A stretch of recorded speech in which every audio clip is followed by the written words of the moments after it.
bersama Bu Mega juga gitu. Dan di luar itu banyak sekali kami ketemu dengan tim hukum bersama Mas Ganjar.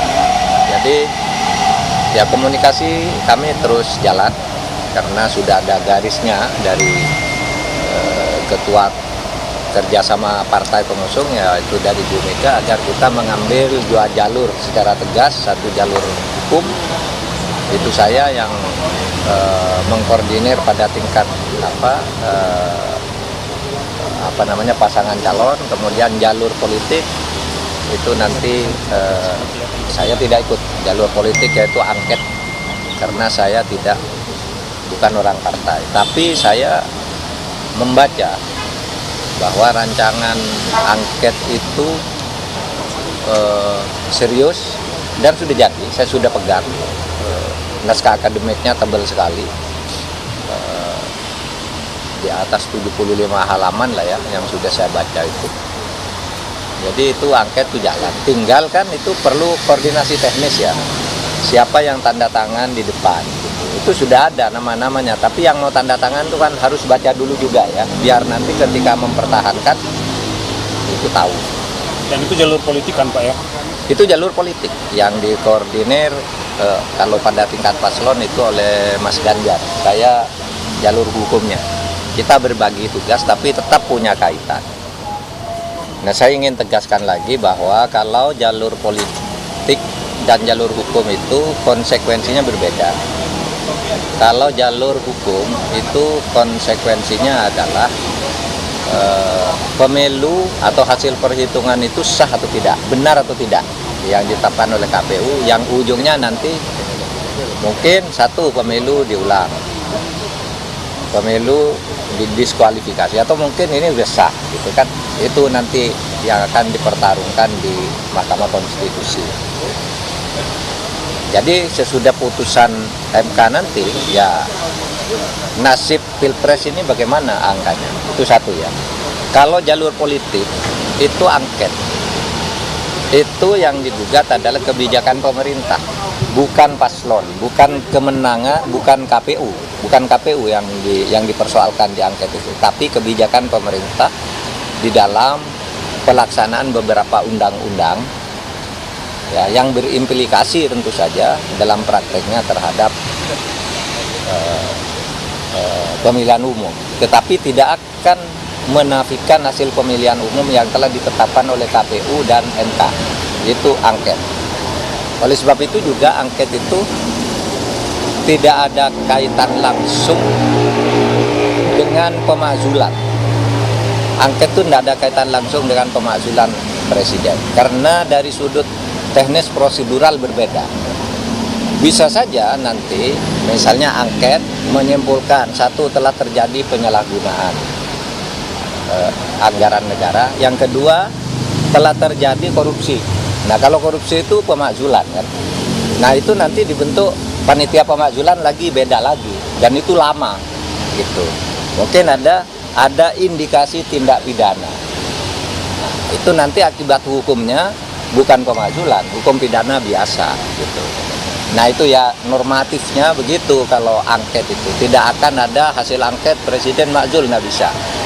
Harus hanya rekomendasi bahwa penggunaan anggaran salah, baru nanti kalau salah itu terkait dengan 5 hal: korupsi, penyuapan, pengkhianatan terhadap negara, lalu ada tindak pidananya, dan ada pelanggaran etik ya, itu baru proses sendiri pemakzulan, yang itu diusulkan oleh sepertiga anggota DPR, sidangnya sekian lama, lalu pembutuhan komisi, lalu sidang pleno dihadiri 2/3, keputusannya disetujui oleh 2/3, itu lama. Oleh sebab itu angket yang sekarang ini tidak ada hubungan langsung dengan pemakzulan, tetapi bisa saja ada kaitan pidananya, yang itu tidak terikat waktu Oktober atau kapanpun. Kalau pidana itu kan lama ya, daluarsa. Tadi surat mengatakan sudah ada daftar nama-nama anggota yang disiapkan untuk tanda tangan hak angket itu. Itu dari parpol mana saja kah? Apakah hanya di pengusungnya Pak Tapak saja, atau sudah untuk pengusungnya Pak Anies Mohaimin juga daftar? Itu yang masih dikoordinasikan. Kalau dari timnya Amen kan sudah mengatakan siap dengan atau tanpa PDIP, mereka kan akan angket juga. PDIP sudah pasti iya, kan tinggal digabung aja kalau gitu, biar tidak sendiri-sendiri. Tadi daftar tersebut baru dari PDI Perjuangan saja Pak Iwan. Ya, tapi yang tahu partai ya, saya tidak boleh nyebut siapa-siapa karena saya tidak ikut langsung di situ, tidak boleh. Tapi ada kemungkinan mandek nggak sih Prof? Karena kan yang kami juga baru mengusulkan juga saksi saja, Prof. Ada kemungkinan mandek Apa? hak angket tersebut. Angket? Ya mungkin tidak. Kalau saya melihat semangatnya itu tidak akan mandek untuk tahap pengusulan ya. Nah, nanti perdebatannya di tahap persetujuan. Apakah mau dilanjutin usul ini atau tidak, itu nanti semua partai kan ikut. Gitu. Nah, nanti kita lihat di situ. Kalau saya baru saja lihat ceramahnya Pak Yusuf Kalla di UI kemarin, memang angket ini diperlukan.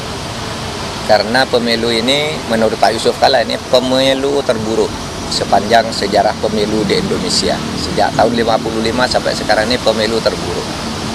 Dan kalau ini tidak ada angket, nanti akan menjadi tradisi ketatanegaraan di mana setiap pemilu orang yang akan menang itu orang yang paling punya akses ke kekuasaan dan punya uang dan mau menyalahgunakan uang. Itu kata Pak Yusuf Kalla ya di Dan menurut saya itu pandangan seorang negarawan. Kalau saya mengatakan gitu, Pak Mahfud kan paslon pastilah gitu. Nah, makanya saya tidak ikut ngomong gitu. Saya katakan, Anda lihat ceramahnya Pak Yusuf Kalla bagus sekali. Pandangan seorang negarawan. Kalau pemilu yang terburuk ini tidak diklarifikasi melalui proses angket,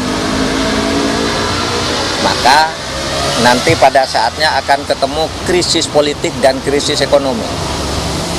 Krisis ekonomi itu konon akan terjadi beberapa bulan ke depan. Kalau politiknya belum selesai, lalu ini ketemu yang menjadi korban nanti negara. Ini Pak Yusuf Kalla yang saya pahami dari ceramahnya. Oke? Dan kalau soal hukum, kalau terjadi putaran kedua itu nanti 26 Juni ya. Kan bisa saja ada pemilu ulang, bisa putaran kedua, bisa tidak gitu ya. Setelah MK menetapkan ya? Iya, jadi tidak akan mengganggu agenda konstitusi. Kalender konstitusi tidak akan terganggu karena memang KPU sudah menjadwalkan 22 sampai 25 itu minggu tenang ya. Kemudian pemungutan suaranya 26 Juni. Apakah itu ulang atau apa gitu ya. Kalau itu memang MK nanti memutuskan seperti itu. Jadi jangan bilang pemilu udah selesai. Jadwalnya sudah ada 26 Juni. Sudah ada jadwalnya. Prof, soal Pak